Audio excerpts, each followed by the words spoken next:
Gimana saya menyikapi suami yang suka game online? Baru kusebut.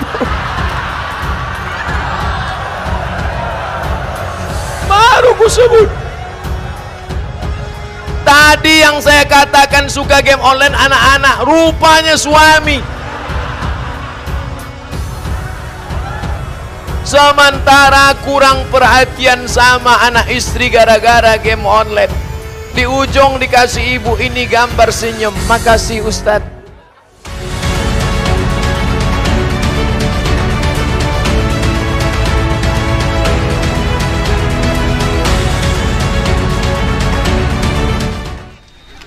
Syukron. Belum dijawab udah syukron. Syukron Ustadz Somad sudah berkenan datang di tanah Sukamara. Saya ibu dari Mendawai.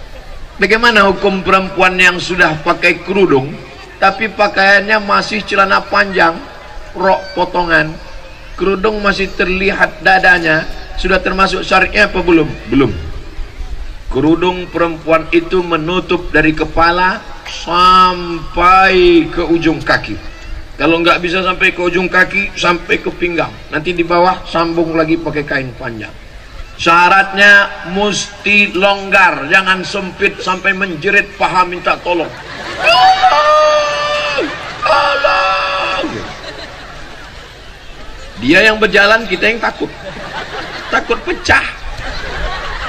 Gimana nggak pecah? Celana untuk umur anak 8 tahun dipakai emaknya 58 tahun.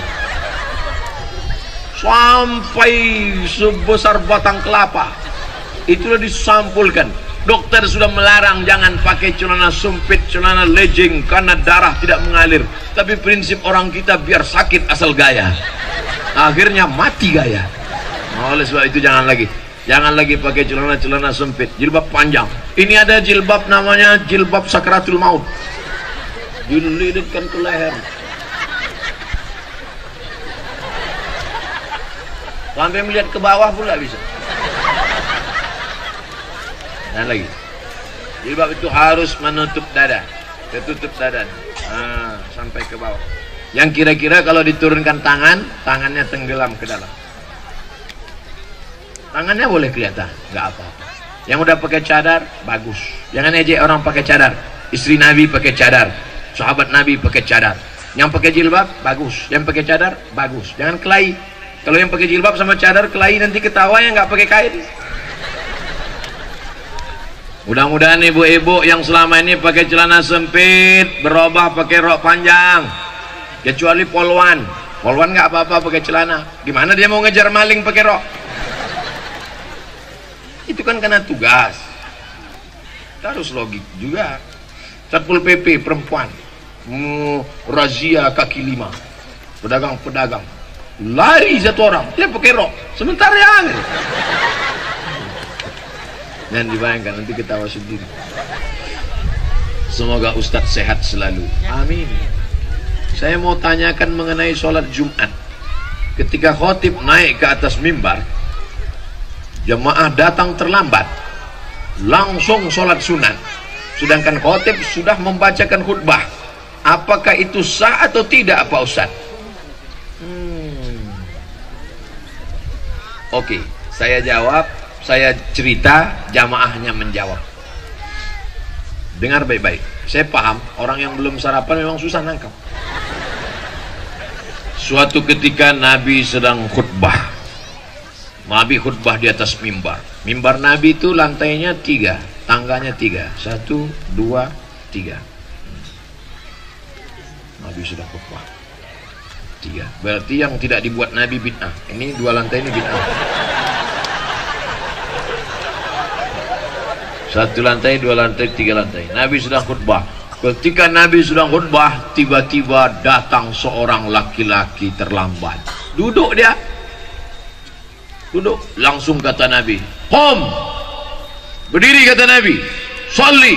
Salat 2 rakaat. Nabi suruh dia berdiri, salat 2 rakaat. Saya ulang lagi ceritanya. Nabi sedang khutbah, datang seorang laki-laki terlambat. Dia duduk, Nabi suruh berdiri, salat 2 rakaat. Habis itu dia dengarkan khutbah. Selesai cerita. Sekarang saya jawab. Sahkah sholat Jumat laki-laki itu?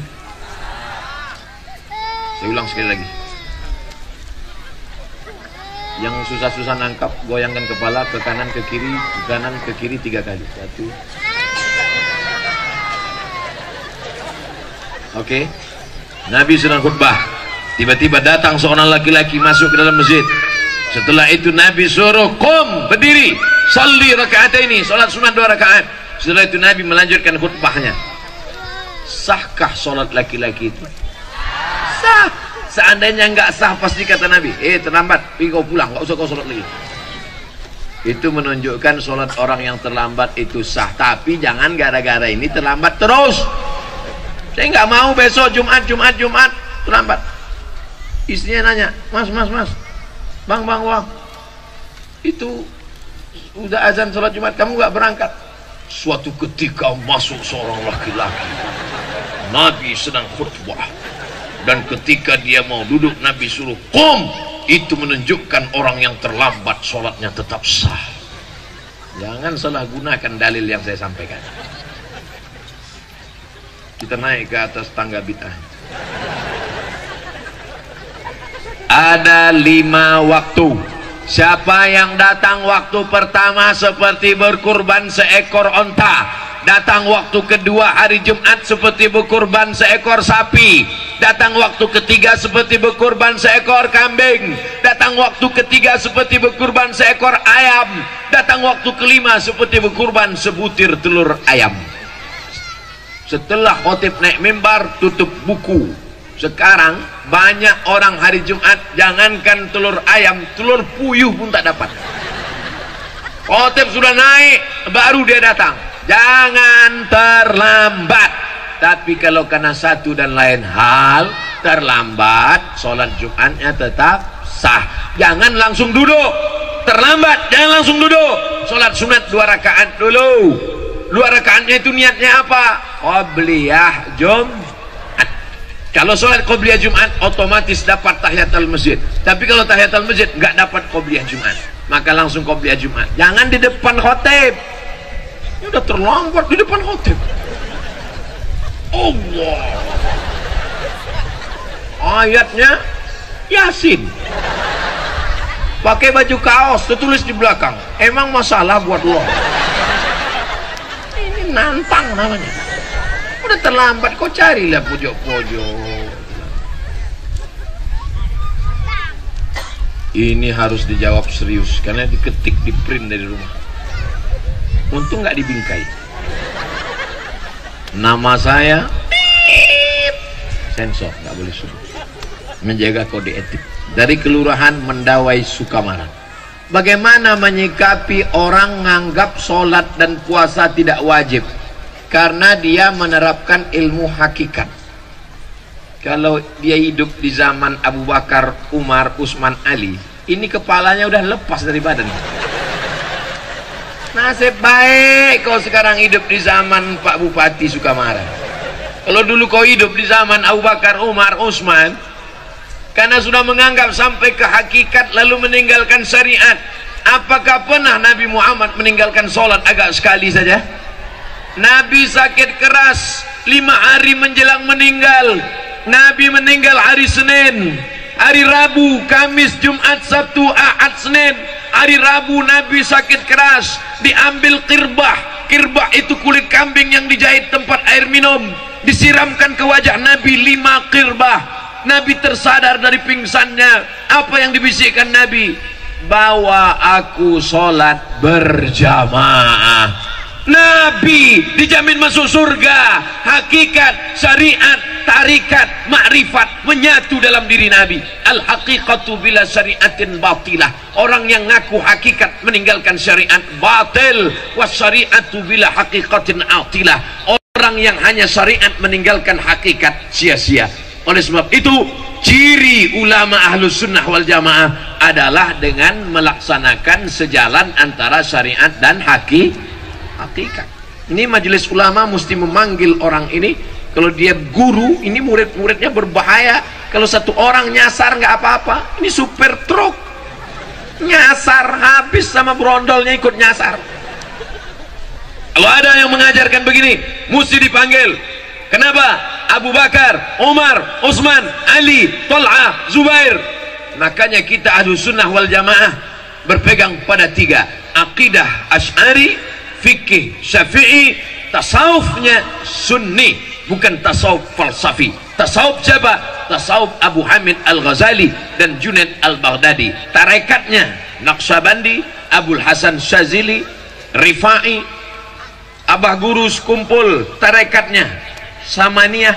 Mereka tetap melaksanakan syariat tanpa meninggalkan syariat. Maka kalau ada orang mengaku-ngaku hakikat meninggalkan syariat, kamu kenapa nggak sholat? Sholat itu hanya syariat saja, saya cukup sholat batin saja. Kamu nggak puasa? Puasa itu syariat, saya cukup puasa batin. Pas siang makan. Kalau gitu kau makan syariat aja, makan hakikat. Nanti istrinya nanya, kamu nggak masak? Saya masak hakikat saja. Oh, makanlah kuali hakikat. Paham? Enak ceramah di Sukamara nih. Orangnya cerdas-cerdas. Assalamualaikum warahmatullahi wabarakatuh. Ustaz Abdul Somad, semoga Allah melimpahkan rahmatnya kepadamu Pak Ustaz. Lebih utama mana antara bayar pajak atau zakat mal? Bayar dua-duanya. Orang bijak taat pajak, yang nggak mau bayar pajak dipijak-pijak. Saya bayar pajak, dan alhamdulillah syukurnya di negara kesatuan Republik Indonesia, siapa yang bayar zakat maka pajaknya dikurangi, dengan syarat bayar zakatnya di Badan Amil Zakat Nasional. Ada surat keterangan stempelnya, nanti ditunjukkan di kantor pajak, maka pajaknya berkurang. Ustaz tahu dari mana? Jamaah. Assalamualaikum Ustaz Somad. Waalaikumsalam. Saya sedang berada di kantor pajak. Ini orang pajak ngembalikan pajak saya 2 juta. Kenapa? Karena saya dianggap sudah bayar zakat, maka pajak berkurang. Halalkah bagi saya? Halal.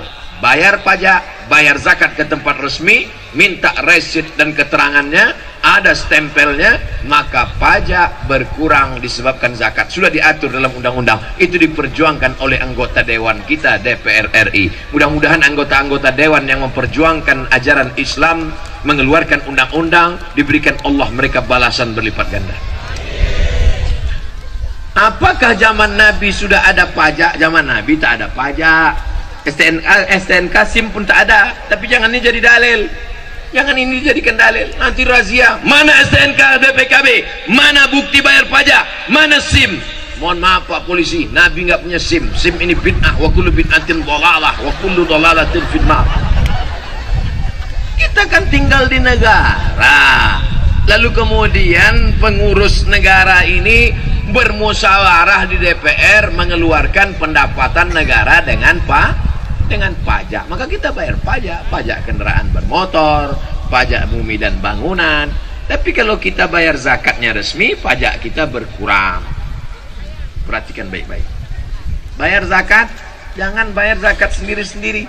Bayar zakat ke Badan Amil Zakat Nasional Sukamara. Kertas terakhir. Alamat Gang Sedulur. Jawa ini. Sedulur sederek sedoyo. Gaji ASN apakah wajib zakat?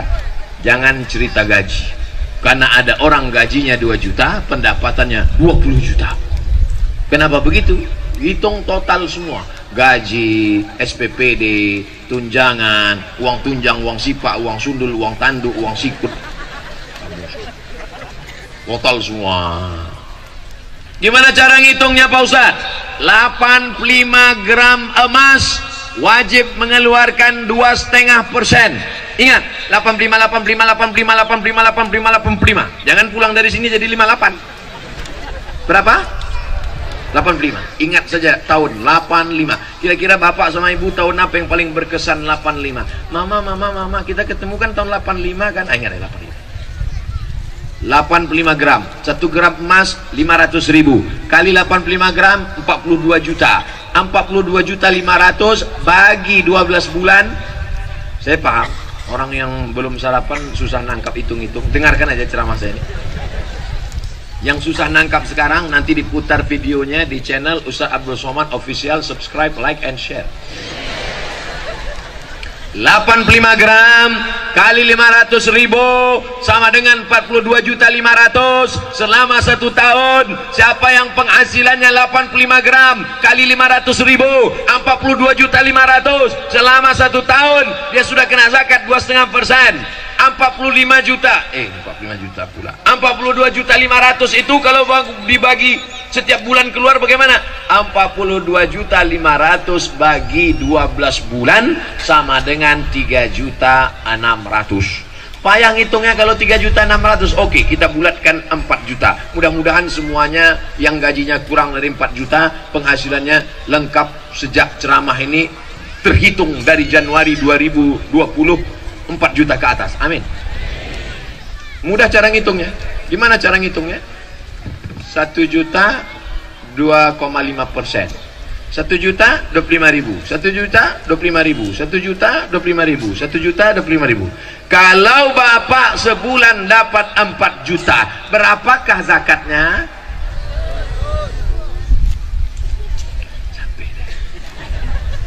Kalau ibu dapat 1 bulan 10 juta, berapakah zakatnya? 250.000. Udah cara ngitung. Mudah-mudahan bulan depan dapat 10 juta. Amin. Keluarkan 250.000. Langsung ke Badan Amil Zakat Nasional Kabupaten Sukamara. Pak Ustadz, saya keluarkan tiap bulan 100.000 atau setahun sekali? Tiap bulan. Kan sama aja. 1 bulan 100.000, 1 tahun 1.200.000. Kalau 100.000 setannya nggak nggoda.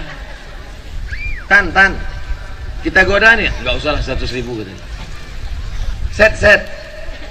Setan ngajak kawannya, satu manggil Tan, satu manggil Set. Gimana nih, kita goda nggak nih? Nggak usah lah 100.000 kata dia. Kalau ini kan, oh ini 1.200.000. Oleh sebab itu maka setiap keluarkan. Ustaz Somad keluarkan zakat, saya keluarkan zakat setahun sekali setiap menjelang bulan Ramadan, biar mudah ngingatnya. Setiap mau Ramadan baru saya bagi. Berapa besar jumlah wajibnya Pak Ustaz? 2,5%. Bila masih ada tanggungan utang apa tetap wajib zakat? Tetap. Tapi katanya kalau utang nggak wajib zakat. Kata siapa? Yang tidak bayar zakat karena utang itu adalah zakat perdagangan.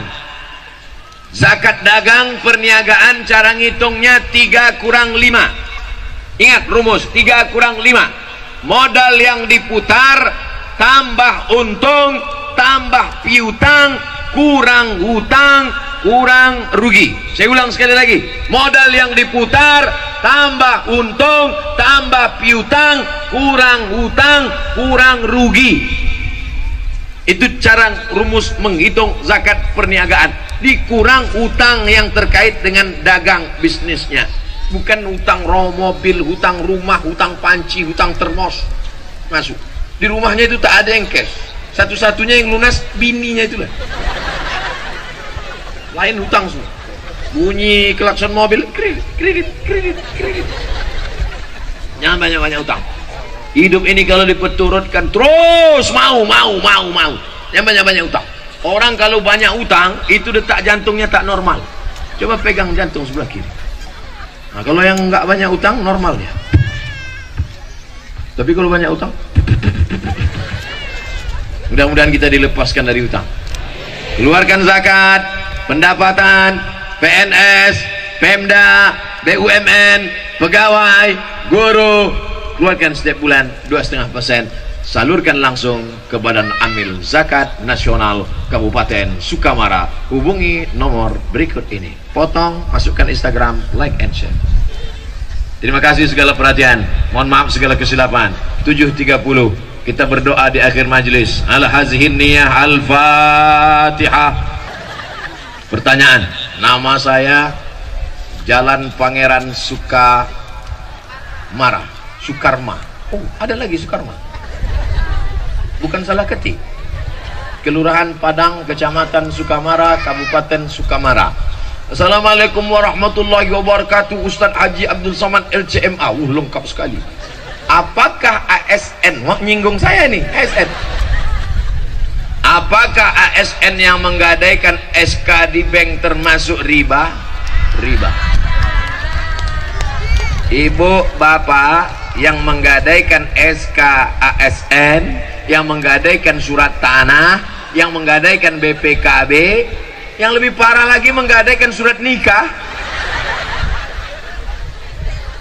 Kalau ada yang bisa dijual untuk membom itu, jual ini, ambil duitnya, dibom ke bank supaya lunas.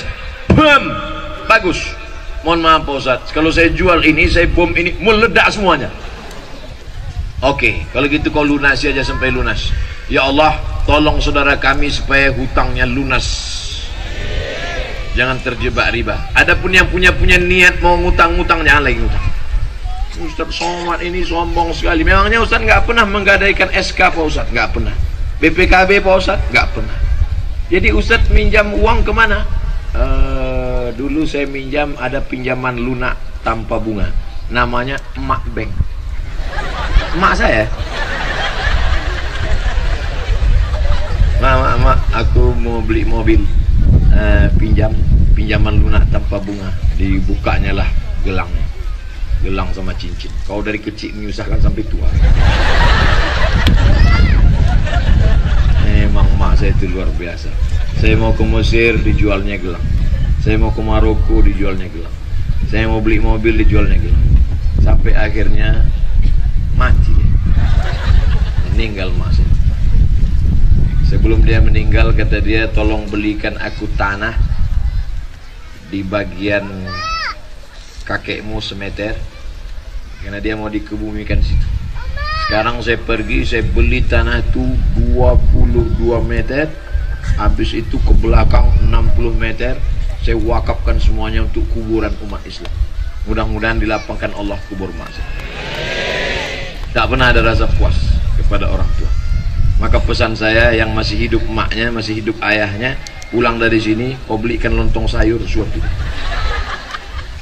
Yang masih hidup emaknya, pulang dari sini suapkan makanannya, buatkan teh manis, hidupkan dia, peluk dia, cium tangannya. Karena nanti kalau dia sudah meninggal dunia, barulah kau terasa bekas tempat duduknya pun, kalau kau duduk di situ hilang rindu. Bekas tempat sholat sajadahnya pun, kalau kau bentang di tengah malam sholat, kau di situ hilang rindu. Bekas tempat dia berjalan dulu, tetangga sahabat kau jumpai orang itu, puas rindu. Tapi tak ada gunanya.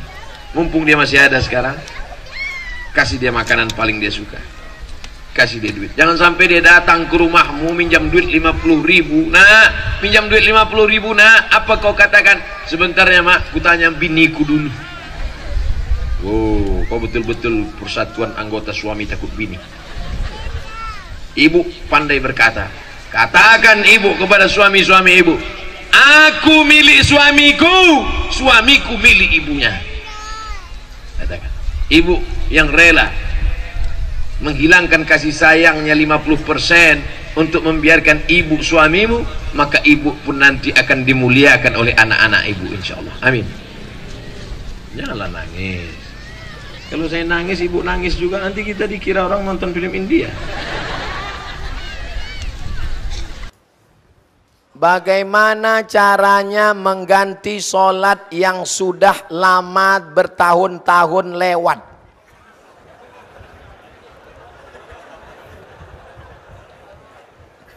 La kafarata laha illa dzalik.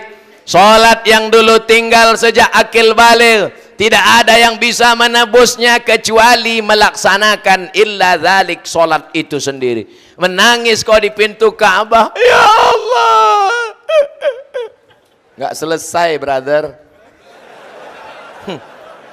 Enak aja, selesai sholat ambil tasbih, nggak selesai. Sholat yang lama dulu sepakat 4 mazhab. Mazhab paling tua Imam Abu Hanifah Hanafi, nomor 2 Malik bin Anas Maliki, nomor 3 Muhammad bin Idris Syafi'i, nomor 4 Ahmad bin Hambal Hambali. Sepakat 4 mazhab Ahlussunnah wal Jamaah, salat yang tinggal dulu wajib diqadha. Qadha bukan qobo. Habis salat Isya qadha, usolli fardhal Isya 4 raka'atin qadhaan. Habis subuh qadha, tapi qadhanya jangan di masjid, nanti ketahuan. Mana ada ba'diyah subuh? Besok dibuat langsung. Usolli fardhu subhi raka'ataini qadhaan. Langsung teman di sebelah ISIS. Qadhanya di rumah. Berapa lama? Berapa lama kau tinggalkan sholat? Dulu kau akil balik umur berapa? Umur 10. Oh, kok cepat sekali. Umur 10 tahun akil balik. Ya. Habis itu nyasar, tobat. Umur berapa tobat? Umur 30. Kodok 20. Start 2020, habis 2040. 2029 mati. Alhamdulillah lunas. Salat yang tinggal tidak perlu digantikan ahli waris. Kalau ada bapak emak kita meninggal, salatnya ada tinggal, nggak perlu digantikan. Tapi kalau puasanya tinggal wajib. Lihat Bulughul Maram min Adillatil Ahkam, ditulis oleh Al-Hafiz Ibnu Hajar Al-Asqalani, disyarah oleh Imam Sun'ani dalam Subulus Salam, syarah Bulughul Maram. Man mata, siapa yang mati, wa alaihi siyamun, punya utang puasa, sama anhu waliyuhu, ahli warisnya wajib menggantikan puasanya. Kalau sholat nggak perlu digantikan ahli waris. Jelas? Insya Allah ceramah Ustaz Somad selama ini jelas. Yang bilang nggak jelas itu nggak punya paket 4 giga. Pak Ustadz, bagaimana cara saya menjelaskan kepada orang tua saya yang sering mengobati anak saya dengan cara jampi-jampi?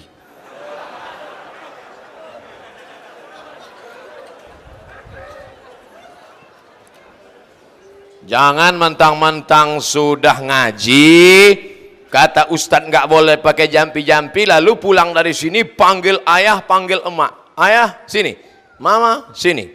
Ya ayyuhalladzina amanu innamal musyrikuna najasun. Jangan, la tusyriku billah, la in asyrakta la yahbatanna amaluka. Jangan ceramahi orang tuamu, sampaikan dengan cara yang santun. Ayah, mama, mau nggak dengar ceramah Habib Umar bin Hafiz? Ada terjemah Indonesianya. Kata dia, jangan buat syirik, nanti amal kita hilang. Ini ada ceramah lembut dari Ustadz Adi Hidayat. Ini ada ceramah lembut dari Habib Syekh. Ini ada ceramah lembut dari Habib Novel. Ini ada ceramah lembut dari, dengarkan dengan dia. Dan jangan lupa, doa silahul mu'min, doa senjatanya orang malam. Doakan, ya Allah, selamatkan orang tuaku ini dari syirik, ya Allah, karena dia sudah meminta-minta dengan jampi-jampinya kepada jin, hantu, setan, jembalang tanah, susar ngesot, ini belorong, sundel bolong. Ustaz hafal juga ya. Mudah-mudahan kita, orang tua kita, anak kita, masyarakat kita diselamatkan dari syirik. La ilaha illallah. Berani masuk Islam, berani mengatakan tidak. Say no to drug. Say no to syirik. La ilaha, la ma'buda bihaqqin illallah. Tidak ada yang disembah kecuali Allah. Idza sa'alta fas'alillah wa idza sta'anta fasta'in billah. Iyyaka na'budu wa iyyaka nasta'in. Jangan iyyaka na'budu wa jampi-jampi nasta'in. Ustadz nih ngejek kami ya. Enggak, jampi-jampi ini bukan cuman ada di, saya buka jampi-jampi saya. Kalian pikir saya nggak punya jampi-jampi?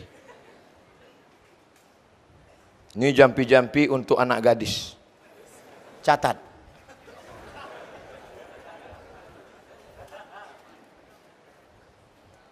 Hilang pula.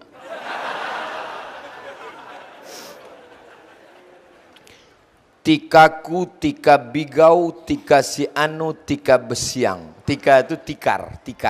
Tikarku, tikar dari bigau, tikar si anu, tikar dari besiang. Besiang itu seperti daun pandan yang besar tumbuh di tepi sungai. Tikaku, tika menghimbau, tikarku ini bisa memanggil. Hai si anu, datanglah. Tikarku, tika menghimbau, tika si anu, tika bemiang. Kalau sudah kupanggil, maka tikar dia nanti menjadi gatal. Dia tidur itu enggak lelap, hari terkenang-kenang, terbayang-bayang. Tiba-tiba dibuka jendela, di langit nampak bayangan dia.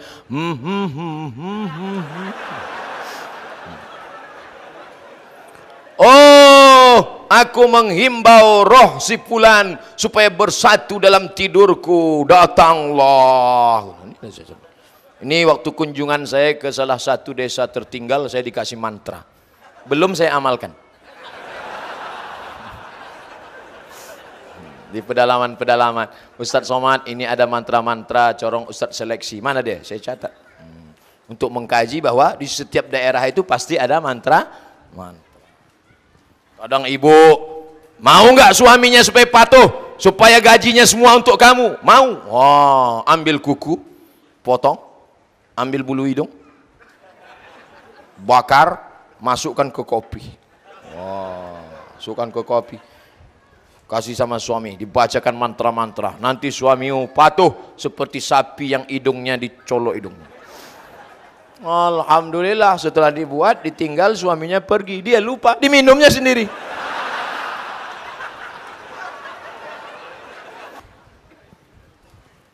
Saya mau tanya pendapat Ustadz tentang jamaah tablik. Pakai Q, tablik. Sidik, amanah, tabligh. Tabligh artinya menyampaikan. Sebetulnya mereka nggak pernah nyebut namanya jamaah tabligh. Orang aja nyebut. Itu jamaah apa? Jamaah tabligh. Karena dia nyampaikan ke pintu-pintu. Assalamualaikum Pak Haji. Assalamualaikum Pak Haji. Ayo sholat ke masjid ya. Pak Haji ngamuk. Kau belum lahir aku udah haji.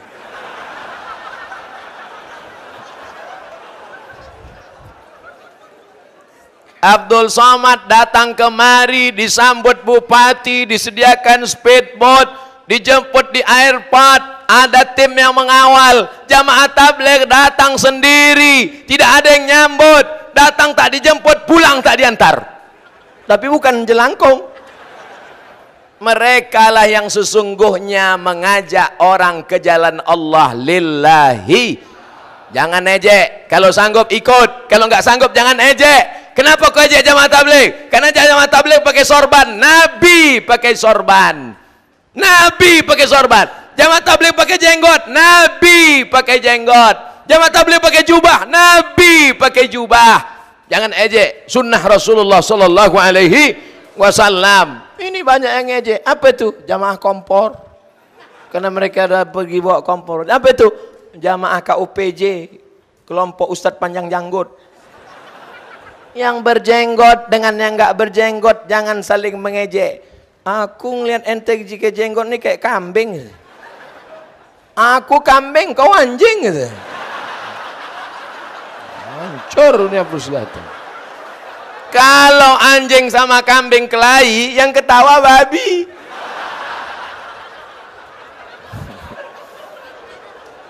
Yang pakai jenggot bagus, ikut sunnah Rasulullah. Yang belum pakai jenggot, besok pagi ambil kemiri, bakar, gosok-gosok. Dulu kecil kita gitu kan? Mau nggak alis matamu tebal? Ya cukur. Oh. Habis itu ambil kemiri. Oh. Saya buat dulu gitu. Mat, kalau kau cukur nanti nampak hantu katanya. Cukurlah. Wah, syukur. Mana hantunya? Mana? Kasihnya cermin. Coba tengok itu. Hantu.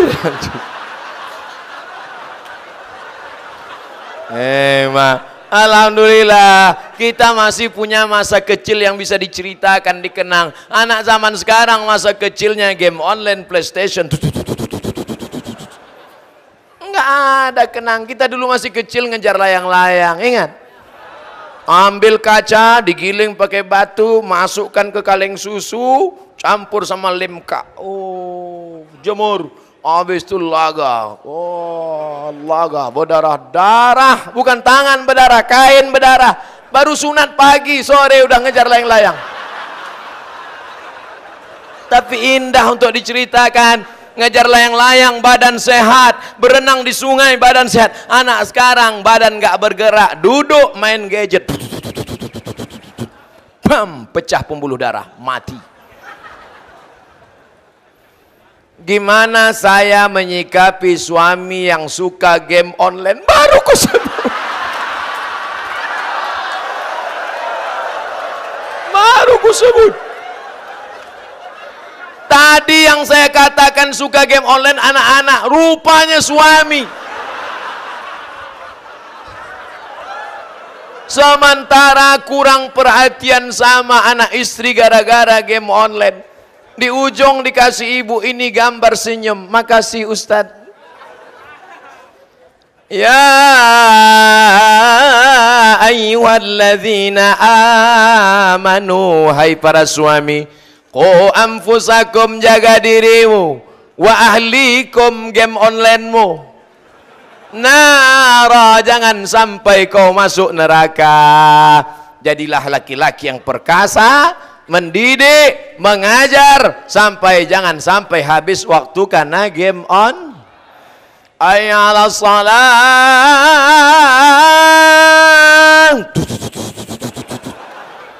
hayya 'alal falah,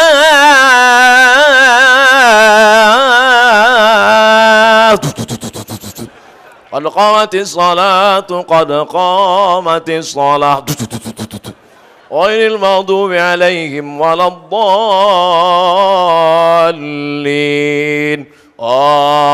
Amin, kata orang di masjid. Dia sakratul maut. Kalau kau rajin ke masjid, orang masjid akan datang mendoakan kau, Allahumma firlahu warhamhu. Tapi begitu kau mati, orang nggak kenal. Siap-siaplah kau dapat doa.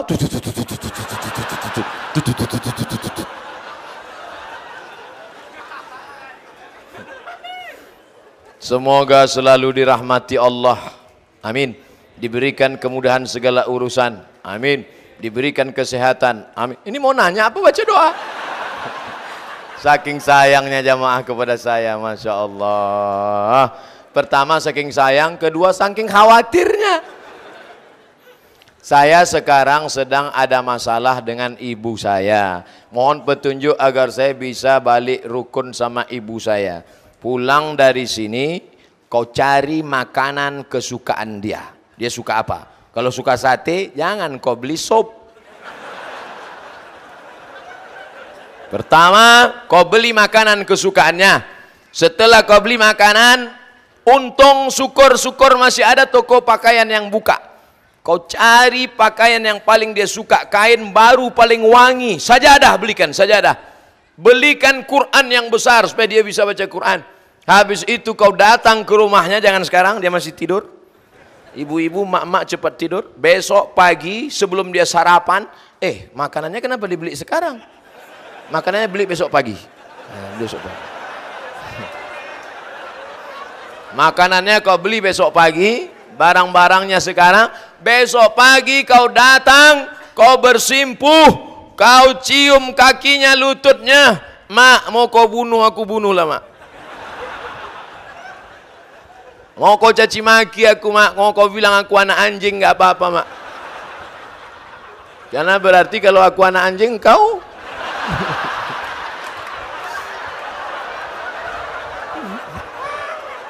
jangan kau bilang gitu. Kalau kau tunda omonganku malam ini, kau tahan sampai Idul Fitri, tiba-tiba nanti dia meninggal dunia, barulah kau tahu rasanya setelah dia tiada. Kalau nanti dia sudah meninggal, tempat dia sholat dulu, kau sholat di atasnya, hilang rindumu. Kalau nanti dia sudah meninggal, tempat duduk biasa dia duduk dulu, duduk kau di atas, hilang rindumu.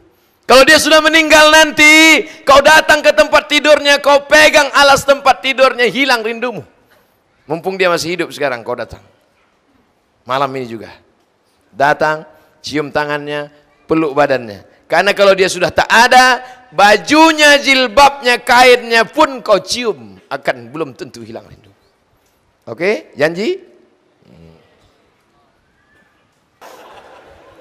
Apa hak saudara satu susu sama saya?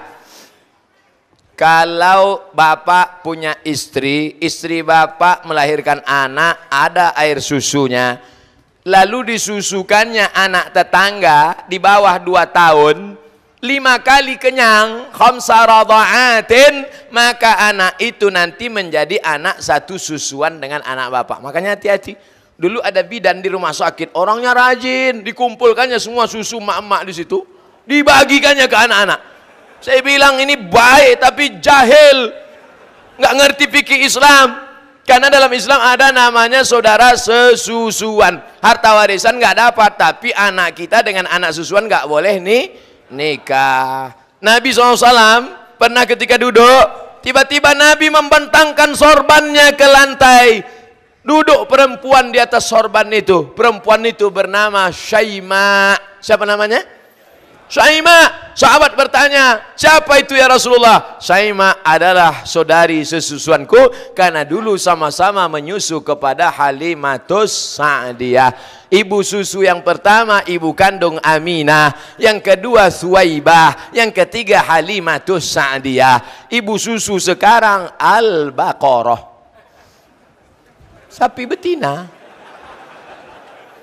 Batalkah jika kami wudhu bersentuhan dengan dia? Ini hanya terkait dengan nasab nikah. Mahramkah dia Pak Ustadz? Ya, bapak misalnya bapak punya istri hamil, lalu kemudian punya anak, ada air susunya, lalu kemudian bapak mengangkat satu anak angkat perempuan, maka ke anak laki-laki yang sebelumnya tidak ada hubungan mahram, setelah itu maka menjadi mahram. Hadis yang mengatakan la yakhluwanna rajulun ma'amra'atin illa ma'azi mahramin, tidak boleh berdua-duaan kecuali dengan mahram. Maka dengan susuan itu menjadi mahram. Warisan tak dapat. Sampaikan doa ibu saya untuk dia Pak Ustadz, masalah meninggal dunia, jangan khawatir yang nggak punya anak, doa tetap doa sampai. Saya tadi ziarah ke makam Sayyid Ahmad Al-Maghribi, saya doakan Allahumma firlahu warhamhu wa'afihi wa'fu anhu. Sampai nggak doa saya? Sampai. Saya nggak ada hubungan dengan beliau. Beliau Sayyid itu Arab, saya Arab cemas. Doa sampai. Makanya kalau lewat makam kita bacakan doa, assalamualaikum ya ala diyar minal mu'minin wa inna insyaallah bikum lahiqun yarhamullahul mustaqimina wal mustakhirin nas'alullah lana wa lakumul afiyah. Oh panjang Pak Ustadz ya. Anda edisi pendek nggak Pak Ustadz? Ada. Assalamualaikum ya alal kubur. Itu paling pendek. Bagus nanti dibuatkan baleho besar. Assalamualaikum ya ala diyar minal mu'minin wa inna insyaallah bikum lahiqun yarhamullahul mustaqimina wal mustakhirin nas'alullah lana wa lakumul afiyah. Doa ziarah kubur. Coblos nomor. Bagus, bermanfaat sekalian untuk dakwah di kubur-kubur. Bagus apa enggak bagus? Bagus. Untuk apa doa untuk orang kubur kalau doanya enggak sampai? Betul? Maka doa tetap tapi katanya ada hadis mengatakan iza mata ibnu Adam, kalau anak Adam mati maka amalnya putus. Ini anak Adam namanya Abdul Somad. Kalau Abdul Somad mati, amal Abdul Somad putus. Yang putus itu amal Abdul Somad atau amal orang Tanjung Selor? Saya ulang sekali lagi. Kalau Abdul Somad mati, amalnya putus. Yang putus itu amal Abdul Somad atau amal orang Tanjung Selor untuk Abdul Somad? Amal Abdul Somad yang putus. Abdul Somad setelah mati nggak bisa ceramah. Kalau dia ceramah jamaah lari. Tapi amal orang Tanjung Selor sampai nggak untuk Abdul Somad? Sampai. Datang orang Tanjung Selor ngirim Fatihah untuk almarhum Abdul Somad dari Tanjung Selor ke Riau, Al-Fatihah. Sampai apa nggak sampai? Selesai. Ada yang bilang nggak sampai. Mana nama lengkapnya? Biar saya nanti kalau mati saya kirim. Kalau nggak sampai cepat-cepat kasih kabar. Saya seumur-umur ceramah baru ini dapat tulisan di tisu. Tolong doakan saudara sesusuan saya Ustadz agar dia menjadi anak soleh dan bisa ketemu orang tuanya. Insya Allah nanti di akhir majelis kita berdoa memohonkan amin dari murid para habaib, alim ulama, tokoh masyarakat. Doa kita menembus pintu-pintu langit malam ini insya Allah. Di tempat kami lama sudah saya kepingin tulis surat untuk Ustadz. Wow, ini panjang nanti kita baca terakhir. Bagaimana hukumnya menjaga tiduran seorang baru meninggal malam 1, malam 2, malam 3 sampai malam ke-7? Salah satu dari keluarga diharuskan menjaga tiduran almarhum semalaman secara bergantian. Nabi tidak ada menyuruh kenduri 7 malam. Sahabat Nabi juga tak ada menyuruh. Nabi tak ada, sahabat tak ada. Yang bawah setelah sahabat namanya tabi'in. Tabi'in namanya Imam Atha. Siapa namanya? Imam Atha. Ain ta alif. Atha. Kata Imam Atha, innal mayyita, sesungguhnya mayit, yuftanu, diuji di kuburnya, yustahabbu ayyut'im, maka dianjurkan keluarganya bersedekah makanan selama 7 malam. Yang mau buat silakan, yang nggak mau nggak berdosa, karena tidak disuruh Quran, tidak disuruh Nabi, tapi dibuat oleh tabi'in. Tidak disuruh berjaga malam, disuruh bersedekah 7 malam untuk meringankan dia. Makanya kalau ada yang mau bersedekah, Pak Ustadz, katanya kita yang bawa makanan. Yang paling afdol kalau ada orang meninggal, kita bawa makanan. Buatkan makanan li Ali Ja'far li'annahu yushghiluhu. Buatkan makanan keluarga Ja'far, karena Ja'far sudah meninggal, keluarganya sibuk, nggak sempat masak. Yang paling bagus kita buat. Tapi kalau ada anaknya kaya, dia beli nasi kotak, maka anaknya kaya itu kasih kata sambutan. Saudara-saudara sekalian, ini sebenarnya adalah sedekah saya. Apa kalian tak tahu bahwa saya ini kaya? Yang nggak mau makan di sini silakan bawa pulang, bungkus saja. Nah, karena banyak juga yang mengatakan nggak boleh dimakan. Kalau dibungkus, nggak apa-apa. Tapi yang aslinya kita bawa makanan. Itu yang saya tahu, bukan disuruh berjaga malam, tapi bersedekah makanan selama 7 malam. Dari Imam Atha, dari kalangan tabi'in. Bagaimana pendapat Ustadz tentang majelis taklim setiap malam Jumat baca Yasin? Sampai ada yang hafal, tapi tak sedikit dari anggotanya yang tak melaksanakan sholat 5 waktu. Mohon pencerahannya Pak Ustadz. Man qara'a Yasin fi lailatin, siapa yang baca Yasin pada suatu malam, asbaha maghfuran lah, besok subuh dosanya sudah diampuni Allah. Hadis ini isnaduhu jayyid, sanadnya jayyid. Kata Imam Al-Hafiz Abul Fida Ismail Ibnu Katsir dalam tafsir Al-Qur'anil Azim, membaca Yasin setiap malam. Tiap malam, malam Senin, malam Selasa, malam Rabu, malam Kamis. Enggak sanggup tiap malam, malam Jumat. Enggak sanggup malam Jumat, mati ya.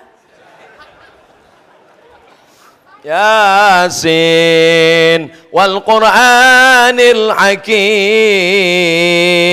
innaka laminal mursalin. Bagus. Tujuan membaca Yasin itu apa? Karena dalam Yasin dikatakan innama amruhu iza arada syai'an ayakula lahu kun.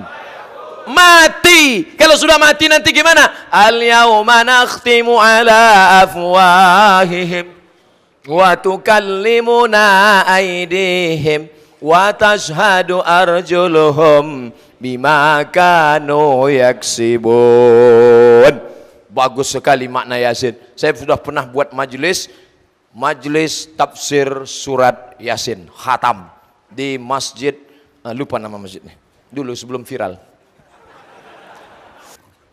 Saya mau tanya, gimana hukum membungakan uang? Hah? Mana bisa uang berbunga? Rentenir, oh rentenir. Tapi tidak mau dibilang riba, karena dia merasa kerja mengeluarkan keringat dengan memberi hutang dengan bunga tertentu. Tolong dijawab Pak Ustadz. Umat Islam harus punya keyakinan kalau ikut omongan orang banyak, saking banyaknya orang kita akan menjadi bingung sendiri. Betul? Cerita tentang seorang nenek-nenek, kakek-kakek yang punya seekor sapi. Kakek-kakek, nenek-nenek punya seekor sapi. Dia mau jual ini sapi. Keluar dari rumah dia bawa sapi. Sampai di jalan orang bertanya, bagus ayamnya ya.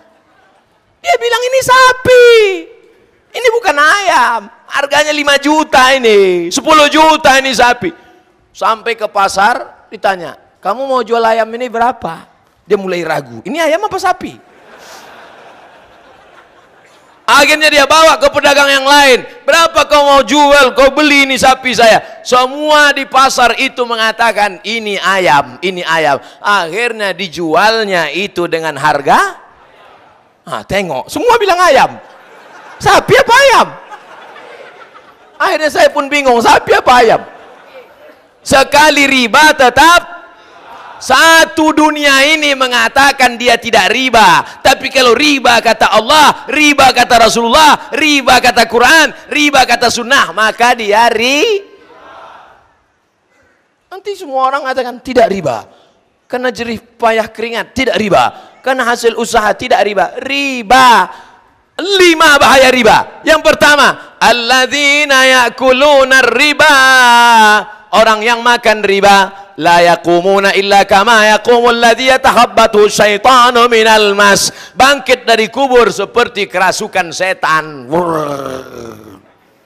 Nanti ada orang kau lihat di kubur bangkit kerasukan setan. Kau dulu makan riba ya? Dia nunjuk balik, kau lebih banyak lagi. 2, duit riba kau belikan lontong sayur, ayam penyet, ayam patah, ayam mati, ayam sungsang, ayam pop. Lalu ayam itu menjadi setetes darah, jadi daging. Ayyuma la'min nabata min haramin, setiap daging darah tumbuh dari yang haram, fannaru wa aulabih, tempatnya api neraka jahanam. Ya Allah, selamatkan anak cucu kami dari riba. 3, kau bawa duit riba ke Makkah, menangis di pintu Ka'bah, labbaik Allahumma labbaik, labbaik la syarika laka labbaik, innal hamda wan ni'mata lak wal mulka la syarika lak. Apa kata malaikat? Haji kau haji mabur karena kau berangkat dengan uang haram. 3, duit riba dibawa sedekah, belikan karpet masjid, dibelikan kipas angin. Innallaha thayyibun, Allah maha suci, la yaqbalu illa thayyiban, Allah hanya menerima yang suci-suci saja.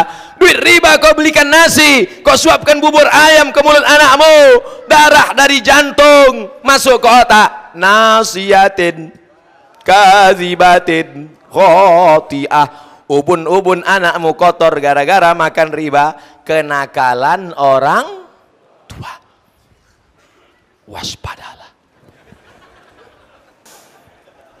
Kemudian orang tua laki-laki membiarkan anak gadisnya, istrinya keluar rumah tidak menutup aurat. Ya ayyuhan nabi, wahai nabi, qul li azwajika, katakan kepada istrimu, wa banatika, anak perempuanmu, wa nisa'il mu'minin, perempuan beriman, yudnina alaihinna min jalabibihin, panjangkanlah kerudung menutup leher sampai ke kaki.